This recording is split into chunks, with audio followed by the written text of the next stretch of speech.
பாஜக அதிமுக கூட்டணி உறுதியாகிறது. தற்போது ஐடிசி கிராண்ட் சோடா ஹோட்டலில் மத்திய அமைச்சர் அமித்ஷாவை சந்திப்பதற்காக உள்ளே சென்றிருக்கிறார் எடப்பாடி பழனிசாமி. நம்மிடையே கூடுதல் தகவல்களை பகிர்ந்து கொள்வதற்காக, கருத்துக்களை பகிர்ந்து கொள்வதற்காக மூத்த பத்திரிகையாளர் திரு கோலாகல சீனிவாஸ் அவர்கள் இணைப்பில். சார் வணக்கம், இணைப்பில் வந்த மிக்க நன்றி. இப்போ இந்த சந்திப்பு உறுதியாயிருச்சு அப்படிங்கிறத நமக்கு அதிகாரப்பூர்வமாக அறிவிப்பாக வெளியே கொண்டு வரதுக்கான வாய்ப்பு இருக்குமா சார்? ஆமா, அநேகமா இது முடிஞ்சதுக்கு அப்புறம் பிரஸ் மீட் இருக்கலாம். தொடர்ந்து ஒத்தி வச்சுக்கிட்டே இருந்தாங்க இல்லையா? அது எப்போ வந்திருக்குங்கிறத பாருங்க. நயினார் நாகேந்திரன் அன்னபோசடா எலெக்ட் ஆறாரு. அதுக்கு அமித்ஷா அவர்கள் வாழ்த்து தெரிவித்து அவர் ஒரு எக்ஸ்பதி விடுகிறார். நயினார் நாகேந்திரன் மட்டும் அவரை தாக்கல் செய்திருக்கா, அவர் தேர்வு செய்யப்படுகிறார். ஒரு அகில இந்திய அளவுல ஒரு தேசிய அளவிலான ஒரு பொறுப்பு அண்ணாமலைக்கு வழங்கப்படும் அப்படின்னு. யாரு மாநில தலைவர் அப்படிங்கறத அமித்ஷா உறுதி செய்கிறார். கரெக்டா அந்த டைப்ல அந்த கையோட எடப்பாடி பழனிசாமி அவர்கள் அமித்ஷாவை சந்திக்க ஹோட்டலுக்கு வந்திருக்கிறார். இப்ப அந்த அண்ணாமலை சொல்லுங்க சார் நீங்க. அதனால இப்ப ஏடிஎம்கேக்கும் பிஜேபிக்கு இடையிலான கூட்டணி அது உறுதி செய்யப்படுகிறது. இப்ப அதே நேரத்துல கூட்டணி விஷயத்துல இது என்ன ஃபார்மட்ல இருக்குங்கிறது அது சம்பந்தமா எனக்கு சில டவுட்ஸ் உண்டு. சொல்லுங்க. அதாவது எப்படி அப்படின்னா, என்டிஏவுக்குள்ள ஏடிஎம்கே வருமா ஒண்ணு, இல்லைன்னா என்டிஎம்கே அதாவது இல்லாட்டி என்டிஏ பிளஸ் ஏடிஎம்கேயா இருக்குமா? அதாவது அந்த என்டிஏ ஏடிஎம்கேட கூட்டணி வைக்குமா? சட்டமன்ற தேர்தல்னால இந்த டவுட்டை நீங்க சொல்றீங்க. சட்டமன்ற தேர்தல்ங்கிறதுனால இல்ல. இப்ப என்டிஏல டிடிவி தினகரன் இருக்காரு. இப்ப என்டிஏல நீங்க ஓபிஎஸ் வருவாரு. ஓபிஎஸ் தாமரை சின்னத்துல கூட நிக்க சொல்லலாம். ஏதோ ஒண்ணு அந்த மாதிரிலாம் கூட இருக்கலாம், இல்லாட்டி ஏதோ ஒண்ணு சுயேட்சை சின்னத்துல கூட. ஆனா என்டிஏ சார்ல நிக்கலாம். இப்போ அவரை எடப்பாடி பழனிசாமி ஏற்பாரா அப்படிங்கிற ஒரு டவுட் இருக்கு. ஏற்கனவே அதுக்கு பதிலா இல்ல சொல்லி முடிச்சிரு. அதுக்கு பதிலா என்டிஏவோட ஏடிஎம்கே அலையன்ஸ் வைத்துக் கொண்டு என்டிஏவுக்கு இத்தனை தொகுதிகளை ஒதுக்கி பிஜேபி கையில கொடுத்துரும். பிஜேபி அவங்களுக்கு உண்டானதை அதை பிரித்து தந்து விடும். சரி, அப்போ கூட்டணி தான். ஆனா என்டிஏவுக்குள்ள ஏடிஎம்கே வராமல் ஏடிஎம்கே பிளஸ் என்டிஏ அப்படிங்கிற மாதிரி கூட்டணி இருக்கலாம். அந்த ஏடிஎம்கே கூட்டணி கட்சிகளும் வரலாம், தேமுதிக இந்த மாதிரி அப்படி இருக்கலாம். இது இப்படித்தான் வரும் நான் சொல்லல, ஆனால் இதுக்கெல்லாம் சாத்தியம் உண்டுன்னு நான் சொல்றேன். ஒரு ஆப்ஷன் கூட்டணி ஃபார்மட்ங்கிறது எப்படி இருக்குங்கிறது போக போகத்தான் தெரியும். Okay, well sir. இது ஆனா இப்ப இதுல இன்னொரு டவுட் என்னன்னா, ஏற்கனவே எடப்பாடி பழனிசாமி அவர்கள் தனது தலைமையிலாம் இருக்கக்கூடிய அதிமுக தான் இருக்க போது, அதுல யாரையும் சேர்க்க முடியாதுன்னு சொல்லியிருக்கிறாருங்க. தகவல் உறுதியா எல்லா பக்கம் தெரிய வந்திருக்கு. அதுல சேர்க்க முடியாதுன்னு அவர் சொல்லியிருக்க தன்னுடைய கட்சிக்குள்ள. அதான் கட்சிக்குள்ள சேர்க்க முடியாது. அது கட்சிக்குள்ள யாரும் சேர்க்கணும் இல்லைன்னு கட்சி மட்டும் தானே, அந்த கட்சி தானே. அது நம்ம புரிஞ்சுக்க முடியும் சார். ஆனா இப்ப என்னன்னா, இப்ப ஏற்கனவே இது சம்பந்தமாகவும் ஒரு நிபந்தனை அவர் விதித்ததாகவும் கூட ஒரு தகவல் வந்தது. இந்த கூட்டணிக்காக தேவைப்பட்டா என்னன்னா, நாம இந்த கூட்டணிக்குள்ளேயே சேர்க்கக்கூடாது அப்படின்னு சொல்லி ஒரு தகவல் வந்தா, அதனாலதான் இந்த 2024 கூட அந்த நாடாளுமன்ற தேர்தலையும் கூட்டணி வைக்கல அப்படிங்கிற ஒரு தகவலும் பெரிய அளவு பேசப்பட்டுச்சு. அதாவது என்ன பொறுத்தளவுல சார், நான் ஒரு விஷயத்துல ரொம்ப ஃபார்மா இருக்கேன்.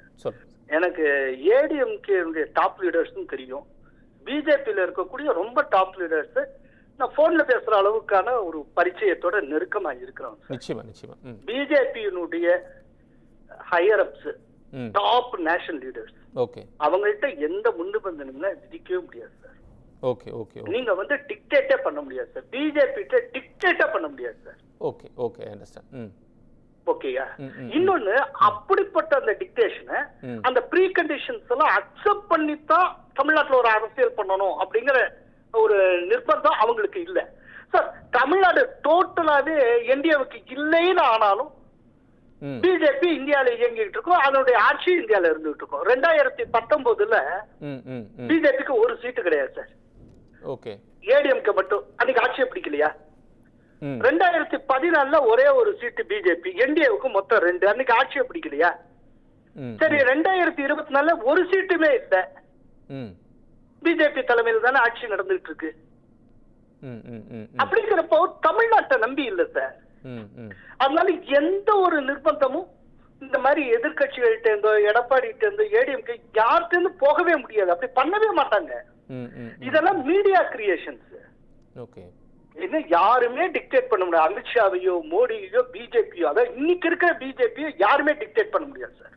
சார் அப்போ இப்படி புரிஞ்சுக்கலாமா சார்? இப்போ இவ்வளவு நாள் இந்த கூட்டணி வைக்காம இருக்கிறதுக்கான ஒரு காரணத்தில் மிக முக்கியமான காரணம் அண்ணாமலை இருந்ததுனால தான் அப்படின்னு புரிஞ்சுக்கலாமா? அப்படி நான் இல்ல, அப்படி நான் சொல்ல. ஓகே, இத கூட்டணி வைக்காமல் இருந்ததுக்கான காரணம் நீங்க ஆரம்பிக்கிறீங்க இல்லையா, அந்த கோணத்துல இருந்து நான் போய் கூட்டணி வைக்கிறதுக்கான காரணம் நான் பாக்குறேன். ஓகே, கூட்டணி வைக்கிறதுக்கான காரணம் என்ன அப்படின்னா, இன்னைக்கு இந்தியாவிலேயே பிஜேபிக்கு அதிக தலைவலி கொடுத்து கொண்டு இருக்கக்கூடிய அரசு திமுக அரசு.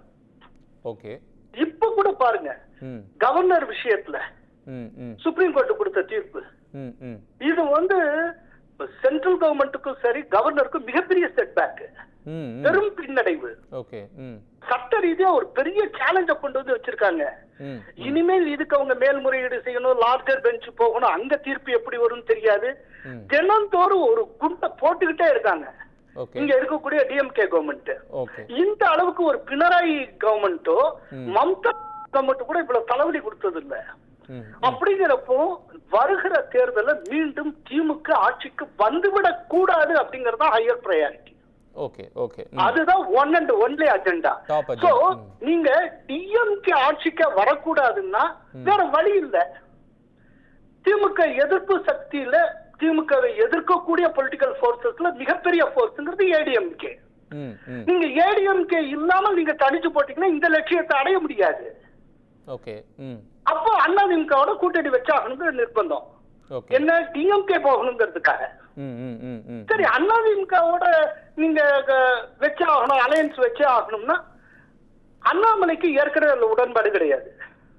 ஏடிஎம்கே அது எல்லாருக்கும் தெரிஞ்சது, அவரே சொல்லி இருக்கிறார். ஏடிஎம்கேடன் அலையன்ஸ் வச்சா நான் தொண்டராகத்தான் இருப்பேன், தலைவனா இருக்க மாட்டேன், அவரே சொல்லியிருக்காரு. அப்படிங்கிறப்போ அவருக்கு விருப்பம் இல்லாத ஒண்ணு அவர்கிட்ட திணிச்சா அது எப்படி இருக்கும்? அப்போ இந்த கூட்டணிக்கு ஏதுமான ஒருத்தரை கொண்டு வரணும். சோ நயினார் நாகேந்திரனை கொண்டு வராங்க. சரி, அதே நேரத்தில் அப்படின்னா அண்ணாமலைக்கு என்ன தீர்வு? அதுக்கான பதிலா தன்னுடைய எக்ஸ் பதிவுல அமித்ஷா சொல்லிட்டார், நேஷனல் லெவல்ல ஒரு பதவி தரப்போறோம், முடிஞ்சுதா? சோ இது எல்லாம் டிஎம்கே ஆட்சி வரக்கூடாதுங்கிறதுக்காக செய்யக்கூடியது அத்தனை. பட் இப்போ இதுலயே இன்னொரு டவுட் என்ன வருதுங்க சார், டிஎம்கேவோட அந்த கூட்டணி இன்டாக்டா கான்ஃபிடன்ஸா இருக்காங்க. இப்போ பீயிங் செட், இப்போ ஏடிஎம்கே பிளஸ் பிஜேபியோடைய அலையன்ஸ் இப்போ சோஃபார் இப்போ வரப்போகுது அப்படின்னு ஒரு பீயிங் செட் அப்படின்னு வச்சுக்கிட்டாங்கன்னா, அப்போ அந்த கூட்டணியிலிருந்து வெளியே வரக்கூடிய அளவுக்கு யாருமே இல்லைங்கிறது நமக்கு உறுதியாயிரும் இல்லைங்களா? அப்போ அவங்க பிரேக் பண்றதுக்கான அந்த அந்த கஷ்டமாகுமே. பிஜேபியோட முதல்ல டிஎம்கேல இருக்கக்கூடிய கூட்டணிய பிரேக் பண்றது கஷ்டங்கிறது மட்டும் இல்ல, பிரேக் பண்ணாலும் பயன் கிடையாது. ஏன்னு சொல்றேன்னா, அந்த டிஎம்கே கூட்டணியில் இருக்கக்கூடிய எல்லா கட்சியுமே பிஜேபிக்கு எதிர்ப்பான கட்சி தானே. இப்ப டிஎம்கே கூட்டணியில் இருக்கக்கூடிய கம்யூனிஸ்ட் அங்க இருந்து கழட்டிங்க கொண்டு வந்துருவீங்களா? இங்க பிஜேபி வருதுன்னு தெரிஞ்சாச்சுன்னா அங்க இருந்து யாரு வருவா? அது அப்படி. அப்போ நீங்க என்ன செய்யணும், அது ஒரு பெரிய கோடா இருக்கு, அதுக்கு மேல ஒரு பெரிய கோடை போட்டீங்கன்னா அது சின்ன கோடா ஆயிரும். அப்போ அதை காட்டும் மிகப்பெரிய அலையன்ஸ் இப்போ நீங்க ஒரு ஏடிஎம்கே, திரும்ப பிஜேபி, அதோட தேமுதிக, மத்த இப்படி எல்லா கட்சிகளையும் உள்ள கொண்டு வர்றது, அதோட மட்டுமல்ல நாம் தமிழர் சீமான் உள்ளே வருவதற்கு வாய்ப்பு இருக்கிறது. அப்போ அவர் உள்ள வரோம்னா அவரோட 8% உள்ள வரும், 8% உள்ள வரும். இதுல விஜய் வெளியிலே இருக்காருன்னு வச்சுப்போம், அப்படித்தான் இருக்க போற. விஜய் அப்படித்தான் இருப்பாரு. எனக்கு தெரிய வந்த தகவல் படி அது அப்படித்தான் நடக்க போகுது. அப்படி இருந்தாருன்னா அவரால பெரும்பாலும் பாதிக்கப்படக்கூடிய ஓட்டு யாருக்கா இருக்கும்னா, வட தமிழகத்துல திருமாவளவனுடைய ஓட்டு பெருமளவு விஜய்க்கு போகும். திமுக கூட்டணி அதிக அளவுல எடுக்கும். அதே போல ஒரு இன்டர்னல் சர்வே ஒண்ணு சொல்றேன், ஒரு 6-7 சட்டமன்றத்துக்கு மட்டும் பண்ணியிருந்தோம். இப்போ நாங்க வேற ஒரு அசைன்மெண்ட்டுக்காக அந்த இன்டர்னல் இதுல ரொம்ப ஆச்சரியமான ஒரு விஷயம், முஸ்லிம்ஸ் அதிகமா இருக்கக்கூடிய சீனிவாச இடையூறுக்கு மன்னிக்கணும். மத்திய அமைச்சர் அமித்ஷா செய்தியாளர் சந்திச்சு வரார். நான் மீண்டும் உங்களை தொடர்பு கொண்டேன். இப்போதைக்கு உங்களுக்கு தகவலுக்கு நன்றி.